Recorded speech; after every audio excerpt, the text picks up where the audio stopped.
July 7, 1944. 0445 hours.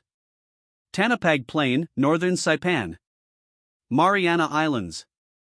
The pencil scraped across the moist paper as Marine artillery spotter. Corporal James Whelan noted coordinates that would preserve thousands of American lives over the next 15 hours. Grid 164 to 223. Estimated 4000 plus advancing. Request all available batteries. This is no reconnaissance probe. Through his binoculars, he observed something that had no place in modern warfare. Thousands of Japanese troops assembling for a massed human wave assault in an era defined by automatic weapons and coordinated artillery. The pre-dawn gloom revealed bayonets. Mounted, officers raising swords, and behind them limping wounded with bandages wrapped around their faces. Some were carried on stretchers, all moving toward what would become the greatest Banzai attack of the Pacific War. 23 miles of American artillery barrels, 105 mm. Howitzers, 155 mm long toms, 81 mm mortars, and naval guns from ships offshore, rotated toward grid 164 to 223. What the Japanese couldn't know was that they were charging into the most advanced fire control network ever implemented in battle. A system able to deliver more explosive force on a single map square in 1 minute than entire armies possessed in World War I. The geometry of modern war was about to be expressed in a language the Imperial Japanese Army had refused to understand. The precise, annihilating arithmetic of time-on-target barrages, manually set time fuses, and synchronized fire direction centers capable of coordinating destruction from dozens of batteries as effortlessly as a conductor leading an orchestra. The Japanese doctrine of Gyokusei, shattering like a jewel, had shifted from tactical maneuver to strategic hallucination. By 1944, what began as terror tactics in China against poorly armed troops had hardened into religious dogma against an opponent who had mechanized warfare beyond Japanese calculation. The first warnings had come at Guadalcanal in August 1942. The Achiki Detachment, 917 men of the 28th Infantry Regiment, had rushed Marine lines along what Americans called Alligator Creek. The Marines, aided by pre-registered artillery from the 11th Marines Regiment, killed more than 800 Japanese troops in one night. The scarce survivors described something new. American rounds struck simultaneously from multiple directions, creating a barrier of steel no amount of bravery could break. By Tarawa in November 1943, the Americans had perfected their method. Fire Direction Centers, FDCs, now used enhanced radio networks and unified procedures that could mass fire from several battalions in under 2 minutes. Japanese charges that had succeeded through shock value in China were being obliterated by mathematical exactness. The gulf between American and Japanese artillery doctrine was more than technological, it was a divide between industrial power and warrior romanticism. While Japanese gunners still depended on direct observation and independent battery fire, the Americans had built an integrated system that would have seemed fantastical to planners only a decade earlier. The American FDC, perfected by 1944, was a masterpiece of applied mathematics. Artillery officers relied on graphical firing charts, slide rules, and plotting boards to compute firing solutions accounting for air temperature, wind, tube erosion, powder heat, and even the Earth's rotation. A trained FDC crew could calculate a mission for multiple batteries in under a minute. Major David Little, commander of 3rd Battalion, 10th Marines on Saipan, described the system in official reports. We had forward observers with every infantry company linked by radio and wire to our FDC. When they requested fire, we marked the target on our map, computed the data for every battery based on its location, and transmitted the commands. Within 90 seconds, shells from multiple batteries were airborne, all timed to land together. The Japanese had no equivalent. Their artillery doctrine, derived from French World War I practice, stressed direct fire and isolated battery action. communications depended on runners and Signal flags. their observers, when they existed, had no radios. A Japanese battery might require 15 minutes to engage something American guns could strike in 90 seconds. By July 6, 1944, the Japanese position on Saipan was hopeless. Lieutenant General Yoshitsugu Saito's troops had been squeezed into a pocket in northern Saipan, confined to an area Barely 3 miles wide. of the original 32,000 Japanese soldiers and sailors on the Island, fewer than 5,000 remained combat capable. American forces, the 2nd and 4th Marine Divisions and the 27th Infantry Division, encircled them on 3 sides with the sea behind them. In his final message found on his body after the battle, General Saito wrote, "Whether we attack or stay where we are, there is only death. Yet in death, there is life. We must seize this chance to glorify true Japanese manhood. I will advance with those who remain to strike another blow at the American devils." The Japanese spent July 6 preparing for Gyokusei. Every fit soldier, sailor, and Marine was grouped into assault units. The walking wounded followed in later waves. Civilian Japanese, including women and teenagers, were handed bamboo spears and ordered to follow the troops. Those too injured to walk were given grenades and told to wait for American troops to pass, then kill themselves. The Americans sensed something coming. Intelligence officer Major James Cogwell had intercepted fragmented Japanese communications hinting at a final assault. More ominously, Japanese artillery had fallen silent, implying they were conserving ammunition for one last barrage.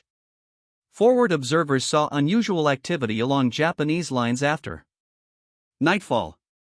Lieutenant Colonel Justice Chambers, commanding 3rd Battalion, 25th Marines, deployed his men carefully that night, as noted in his after-action report. "I placed my strongest companies on the likely avenues of advance and ensured every FO had redundant communications. I told the artillery liaison officer to have every battery on the island ready. We all sensed it. Tonight would be different." What the Japanese could not know as they assembled in the darkness was that they were walking into the most advanced killing apparatus ever designed.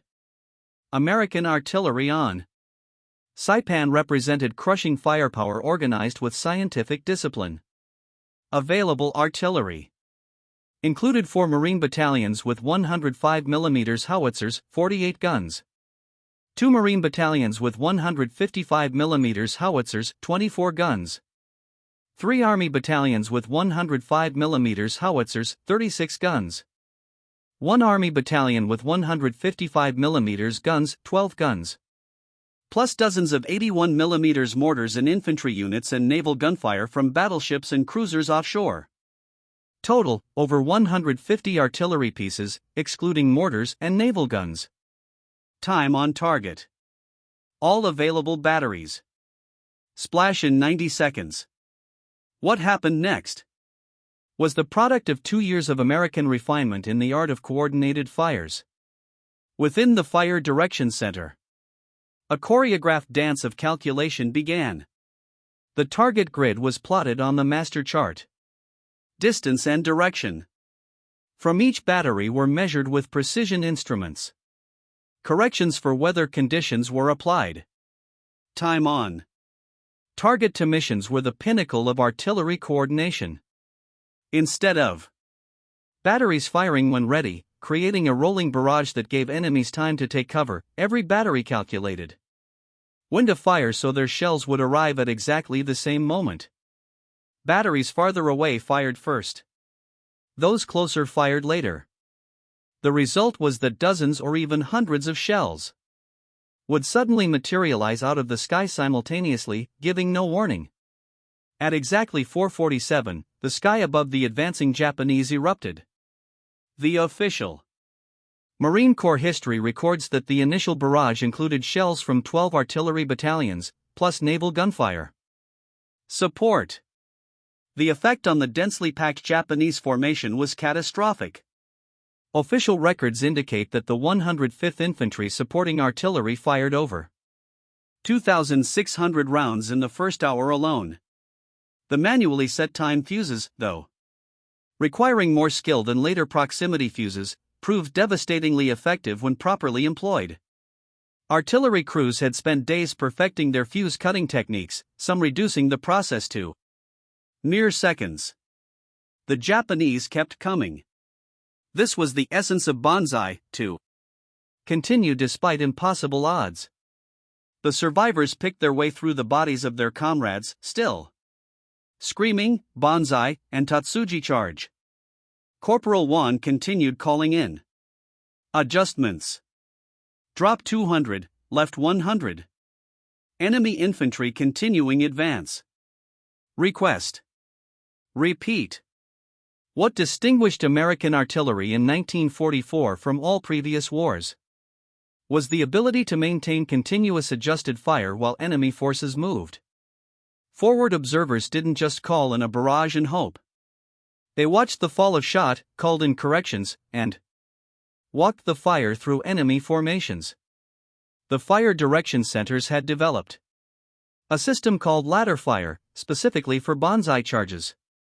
As the Japanese advanced, the artillery would fire a line of shells across their front, then systematically walk the barrage backward through their ranks, then forward again, then backward, like a giant scythe cutting wheat.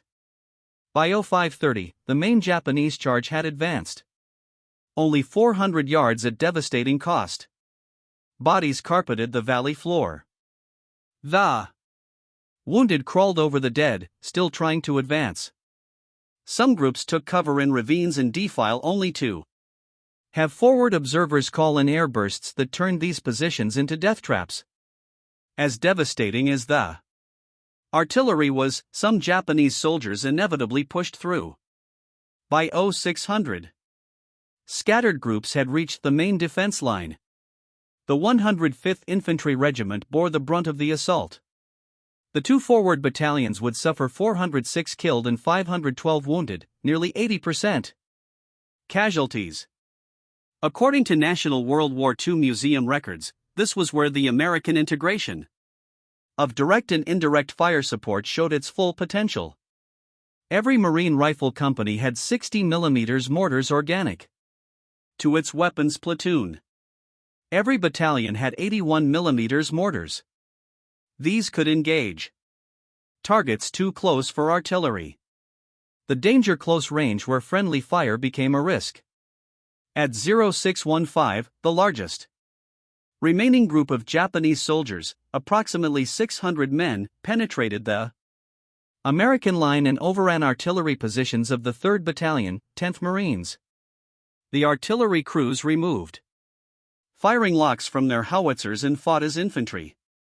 Some batteries depressed their gun barrels and fired point blank into the charging Japanese using ricochet fire to bounce shells off the ground. As the battle raged, the Navy added its weight to the slaughter. The battleship USS Tennessee and the cruiser USS Louisville had been stationed offshore specifically to support the defense against night attacks. Their 14 inches and 8 inches guns could fire star shells for illumination and high explosive rounds for destruction. Fire control parties ashore could communicate directly with naval gunfire liaison aboard the ships. When Japanese reserves were spotted forming for a second wave, the call went out. Naval gunfire requested grid 159 to 215 troops in open. Official naval records show that USS Tennessee alone fired 293 rounds of 14 inches ammunition during the engagement, while USS Louisville contributed 322 rounds of 8 inches shells. By 7:30, the Banzai charge had degenerated into isolated groups of Japanese soldiers trying to find any way through the American lines. The carefully planned human wave attack had been shattered by coordinated firepower. Small groups of 5 to 20 soldiers would periodically emerge from cover, scream, Banzai, and charge the nearest American position. The American artillery had shifted to harassing and interdiction fire, random barges on likely assembly areas and routes of movement to prevent the Japanese from reorganizing. Every few minutes, a valley or ravine would erupt in explosions as artillery denied the enemy any safe ground. The most tragic phase began around 900 when Japanese wounded who couldn't walk began their own desperate actions.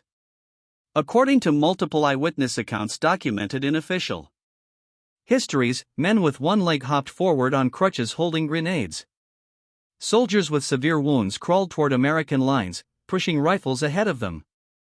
The chaos of the Banzai charge produced 3 Medal of Honor recipients whose actions are thoroughly documented in official citations. Lieutenant Colonel William J. O'Brien, commanding the 1st Battalion, 105th Infantry, refused evacuation despite wounds. When Japanese forces overran his command post, he mounted a Jeep-mounted 50 caliber machine gun under fire to direct it against the enemy. After expending all ammunition, he fought with 2 pistols until killed. His body was found surrounded by at least 30 dead Japanese soldiers. His Medal of Honor citation signed by President Truman on May 27, 1945. Details his conspicuous gallantry and intrepidity. Private Thomas A. Baker, Company A. 105th Infantry, destroyed a Japanese strongpoint with a bazooka, then fought off multiple attacks, personally killing at least 24 enemy soldiers. Severely wounded and unable to walk, he refused evacuation. His famous last words to his comrades were, "Get the hell away from me." When his position was recaptured, Baker was found dead, propped against a tree with an empty .45 pistol in his hand. And 8 dead Japanese soldiers around him. Medal of Honor awarded posthumously. May 9, 1945. Captain Benjamin L. Salomon serving as battalion surgeon for the 2nd Battalion 105th Infantry was treating wounded when Japanese soldiers entered his aid station. He killed 4 with his rifle, then ordered the wounded evacuated, while he covered their withdrawal with a machine gun. His body was found slumped over the weapon with 98 dead Japanese soldiers in front of his position.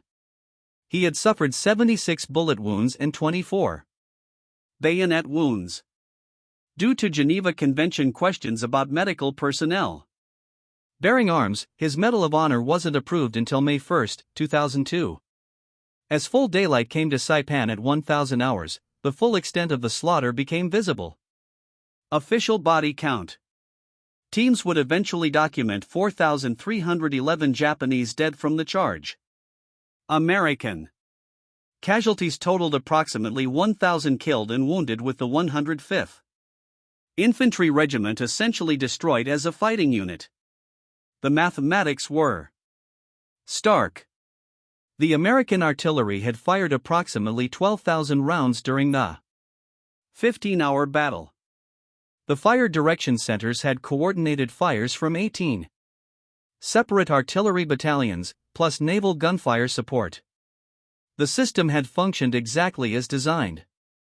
Lieutenant Colonel Lewis Walt, observing the aftermath, wrote in his official report, "The enemy attacked with great courage, but without modern tactical sense. Our fire support system functioned exactly as designed. The forward observers performed magnificently. The fire direction centers never missed a beat. As the sun climbed higher, American graves registration teams began the grim work of collecting bodies. The scale of death was unprecedented in the Pacific War. Major Edward McCarthy, commanding the 2nd Battalion, 105th Infantry, one of the units that bore the brunt of the attack, described it in his after-action report as looking like a cattle stampede from a Western movie, except the Japanese just kept on coming. Among the American lines, the psychological impact was profound. Many Marines and soldiers had witnessed death before, but nothing on this scale.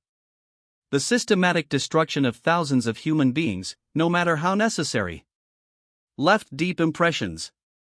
Captain Edmund G. Love, the 27th Division historian, who would later write extensively about the battle, interviewed survivors immediately after the action. His notes preserved in the National Archives capture the raw emotions. Men who had been through everything were shaken. Not by fear. The Japanese never really had a chance, but by the sheer scale of the killing. The Japanese survivors melted back into caves in northern Saipan. Among them was Captain Sakai Ober, who would lead guerrilla resistance for another 16 months before finally surrendering in December 1945. 3 months after Japan's capitulation.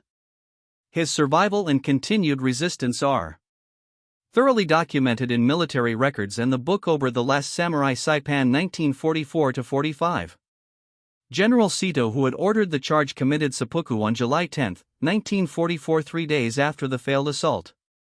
Admiral Tuchi Nagamo, former commander of the Pearl Harbor attack force, had already taken his own life on July 6, the day before the charge. Their deaths marked the end of Japanese organized resistance on Saipan. The Battle of Saipan's Banzai charge showcased revolutionary developments in military technology and doctrine. The Fire Direction Center system developed at Fort Sill in the 1930s had transformed artillery from an art to a science. Instead of individual battery commanders making gut decisions, trained specialists used mathematical procedures to optimize every aspect of fire. Support. The system included graphical firing tables that eliminated complex calculations, standard radio procedures that minimized communication time, and pre-read battery positions accurate to within 1 meter. Meteorological sections provided hourly weather updates, while registration procedures accounted for barrel wear and ammunition variations. Time on target missions, a uniquely American capability at the time, demonstrated the pinnacle of this coordination. Multiple batteries would calculate backward from a desired impact time with guns firing in sequence so all shells arrived simultaneously. This technique, impossible without precise communication and calculation, multiplied the psychological and physical impact of artillery fire. Japanese military leadership had received warnings about American artillery capabilities, but chose to ignore them. Japanese officers who had observed German Wehrmacht operations in Europe had reported on American fire support doctrine. Attaches in neutral countries had forwarded reports about American industrial production of artillery ammunition, millions of rounds per month. Colonel Hayamichi Yahara, operations officer for the Japanese 32nd Army on Okinawa, had studied American tactics and warned against Banzai charges. In pre-war planning sessions, he had argued that massed infantry attacks against modern firepower were suicidal. He was overruled by generals who believed spiritual power could overcome material disadvantage. The Banzai charges revealed fatal flaws in Japanese racial ideology. The belief that Americans were soft, materialistic, and incapable of sustained combat had been drummed into every Japanese soldier. They were told that Americans would break and run when faced with determined Japanese warriors exhibiting Yamato Damashi, the Japanese spirit. This racism cut both ways. American forces, initially terrified by Banzai charges in early battles, had by 1944 come to see them as evidence of Japanese irrationality. The charges reinforced American stereotypes that would influence strategic decisions, including the use of atomic weapons a year later. The American response to Banzai charges, overwhelming firepower rather than countercharges, reflected both tactical wisdom and cultural differences. Americans approached war as a problem to be solved through technology and organization. Japanese approached it as a test of spiritual strength. When these philosophies collided, technology always won. The Saipan Banzai charge represented the culmination of 2 years of American learning and adaptation. In early 1942, American forces had been caught off guard by Japanese tactics. By mid-1944, they had developed specific counter-doctrines that turned Japanese strengths into weaknesses. The evolution was documented in after-action reports. Guadalcanal, August 1942. Enemy night attacks achieved initial success through surprise and aggression. Recommend improved night defensive procedures. New Georgia, July 1943. Coordinated defensive fires broke up most enemy charges. Units with registered artillery support suffered minimal casualties. Tarawa, November 1943. Time on target missions proved highly effective against massed enemy troops. Recommend all FOs be trained in TOOT procedures. Saipan, July 1944. Enemy Banzai attack completely destroyed by coordinated fires. No changes to doctrine recommended. American troops, who had initially been unnerved by screaming Japanese soldiers charging with bayonets, had learned to see these attacks as opportunities for destruction rather than threats. The decision to launch the Banzai charge on Saipan represented a catastrophic failure of Japanese military leadership. General Sito knew the attack would fail. His final messages indicated he saw it as a death ritual rather than a military operation with achievable objectives. Lieutenant General Holland Smith, commanding general of the 5th Amphibious Corps, analyzed the Japanese decision in his memoir. From a military standpoint, the Banzai charge was insane. The Japanese had strong defensive positions in northern Saipan's caves and ravines.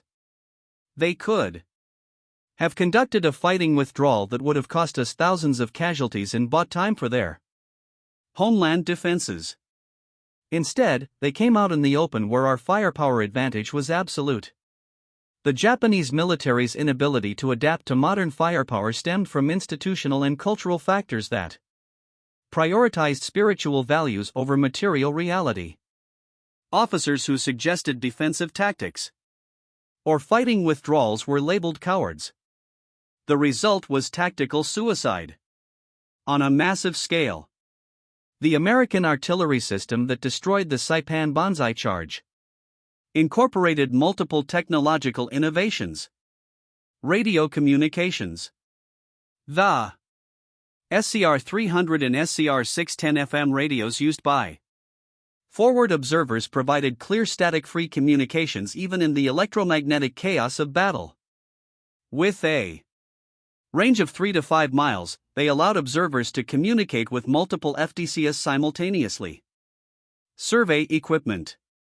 American artillery units used the latest survey equipment to establish battery positions with unprecedented accuracy. Battery positions were tied into a common grid system that allowed any observer to call for fire from any battery without complex calculations. Meteorological support. Each artillery regiment had a meteorological section that released weather balloons every 6 hours to measure wind speed and direction at various altitudes. This data was crucial for long-range fire. Control instruments. The M7 graphical firing table and M10 plotting board allowed FDCs to track multiple targets and friendly units simultaneously, solving complex firing problems in seconds rather than minutes. The destruction of the Saipan Banzai charge had strategic implications beyond the island itself.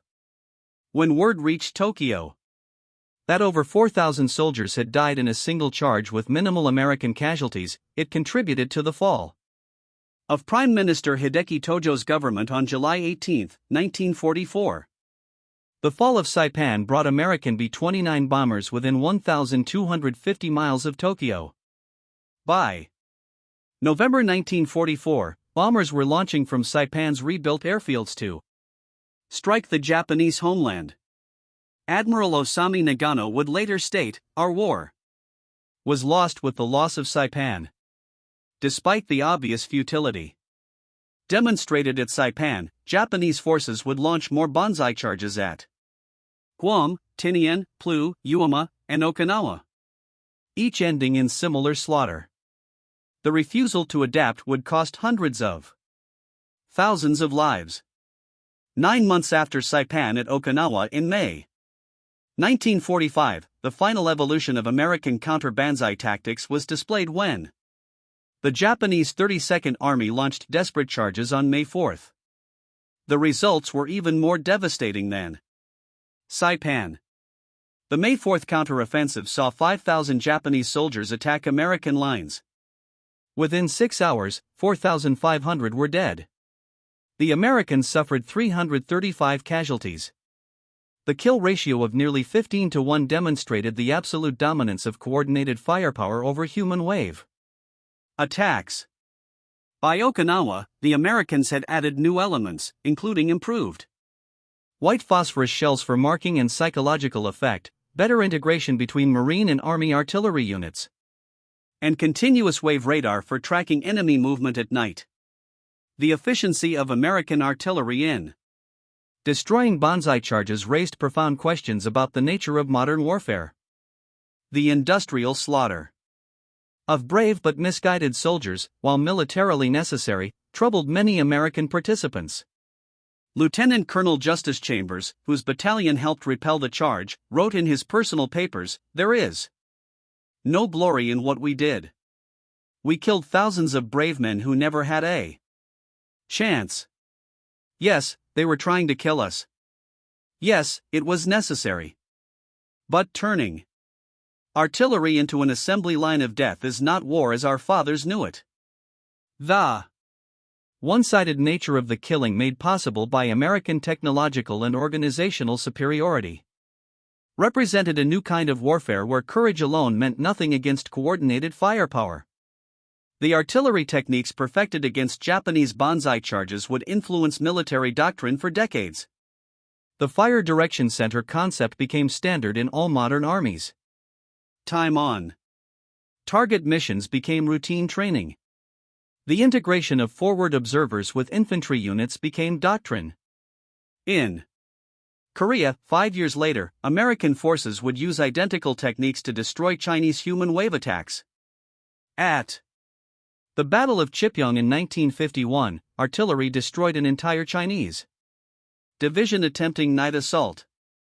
The Chinese, like the Japanese before them, learned that courage could not overcome coordinated firepower. The Vietnam War saw further refinement with computers for fire control calculations and helicopter-borne forward observers. The Gulf War in 1991 showcased GPSG-guided artillery shells, but the basic concept, massed coordinated fires directed by forward observers, remained unchanged. From Saipan.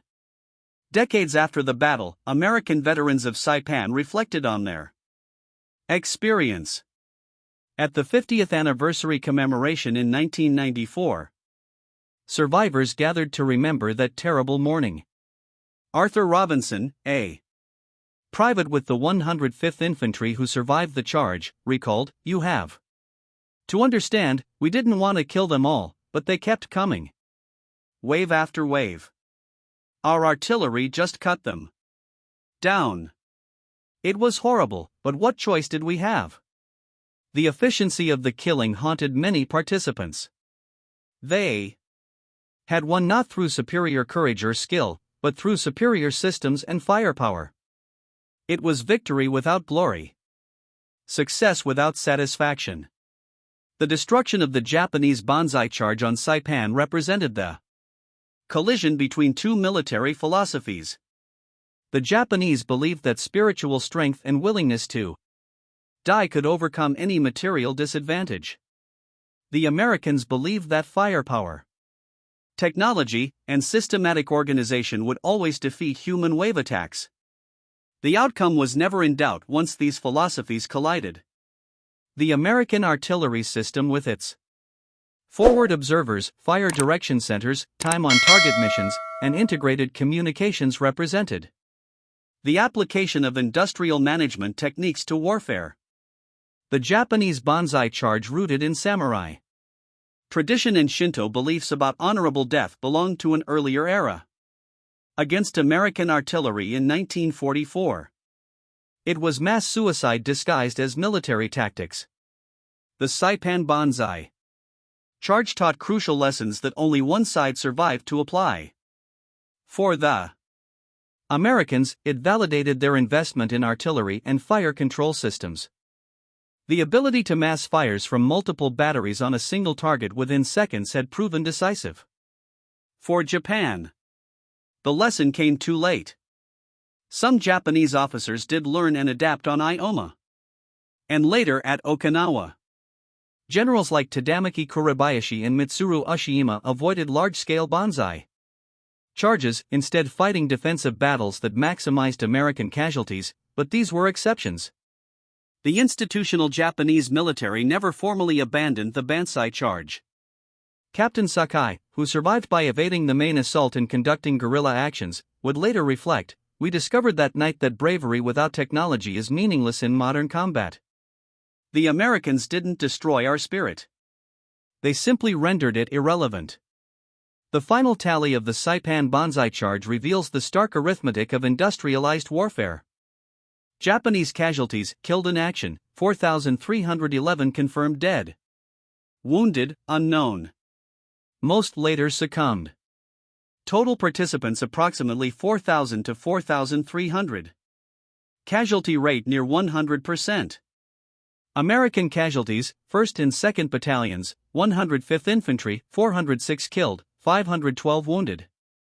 3rd Battalion, 10th Marines, 127 casualties. Total American losses, roughly 1,000. Casualty rate, 40% for engaged units. Ammunition expended, estimated 12,000 plus artillery shells, thousands of mortar rounds, naval gunfire, 615 heavy-caliber shells documented. Cost effectiveness, approximately 3 artillery shells per Japanese fatality. These figures illustrate industrial efficiency applied to human destruction. The Americans had converted warfare into an equation where firepower multiplied by coordination equaled victory. The Saipan Banzai charge raises questions still relevant to contemporary combat. Does human bravery have a role in industrialized warfare? Can technology entirely neutralize the human factor in battle? Does the efficiency of killing erode the humanity of those who execute it?